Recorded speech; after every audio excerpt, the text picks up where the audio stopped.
নমস্কার বন্ধুরা, আরও একটা নতুন রেসিপির সাথে চলে এসেছি রান্নাঘরে। আমার চ্যানেলটি যদি আপনাদের ভালো লেগে থাকে প্লিজ সাবস্ক্রাইব করুন, আর যে ভিডিওগুলো আমি দিচ্ছি সেগুলো অতি অবশ্যই দেখুন, লাইক, শেয়ার এবং কমেন্ট করুন।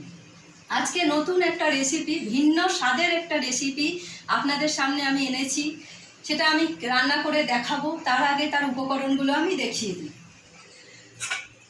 প্রথমেই আমি নিয়েছি ডুমো ডুমো করে কেটে নিয়েছি আলু, তারপরে নিয়েছি গাছ পাঁঠার মাংস। এখানে গাছ পাঁঠাটাকে আমি সিদ্ধ করে নিয়েছি। এরপর আমি শিলে বেটে নিচ্ছি। শিলে বাটা হয়েছে পেঁয়াজ, এখনও বাটাটা কমপ্লিট হয়নি, আমি অর্ধেক বেটে রেখেছি, আবার বাটবো।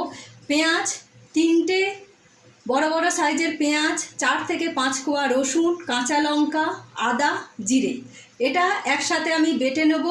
বেটে নেওয়ার পরে আমি রান্নাটা দেখাতে থাকছি। আর তার সাথে আরও রয়েছে এখানে টমেটো কুচি। প্রথমেই গাছ পাঁঠার মাংস রান্না করার জন্য আমি কড়াইতে তেল দেব।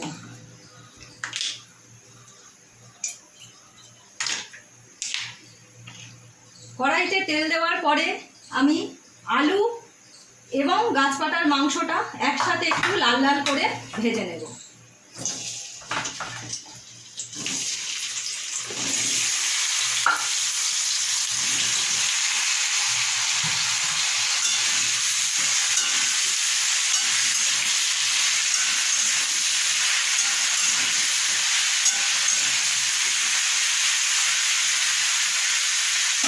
এটা ভাজতে থাকছে, আমি ততক্ষণ শিলে মশলাটা ভালো করে বেটে নিচ্ছি।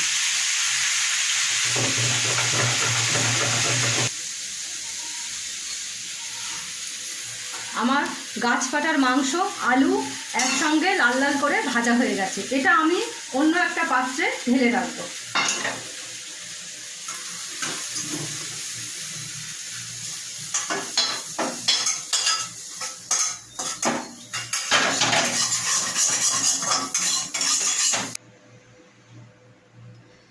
এরপর আমি কড়াইতে তেল দেব। তেলের মধ্যে ফোড়নে দেব সামান্য গোটা জিরে।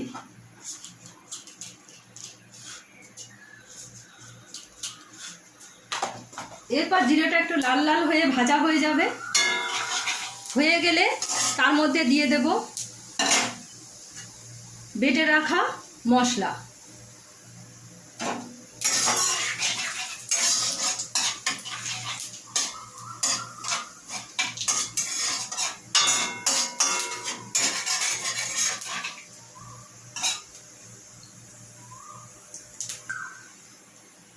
জিরেটা লাল লাল হয়ে গেছে। এরপরে আমি বাটা মশলাটা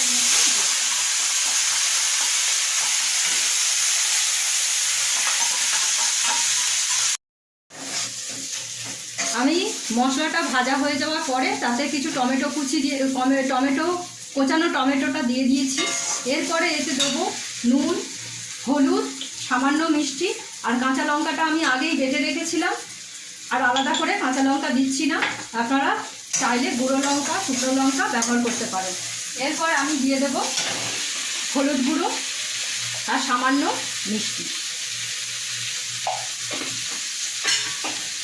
দিয়ে আমি এটাকে ভাজতে থাকবো।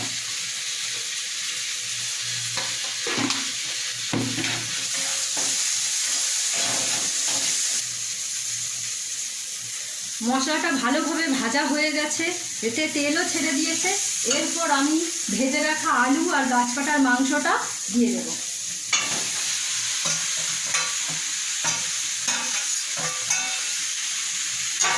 এরপর আমি ভালো করে এটাকে নাড়াচাড়া করতে থাকবো। মশলার সাথে গাছ পাঁঠার মাংস, আলু সমস্ত ভালোভাবে মিশে গেছে। এরপর আমি এটা জল ঢেলে সিদ্ধ করতে দেব।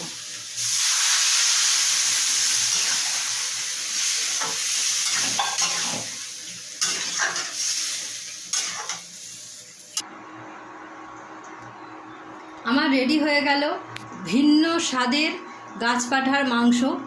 আপনারা প্লিজ কমেন্ট করে জানাবেন যে আমি আজকে কি রান্না করলাম। তবে দেখতে থাকুন, আজকে এইটুকুই।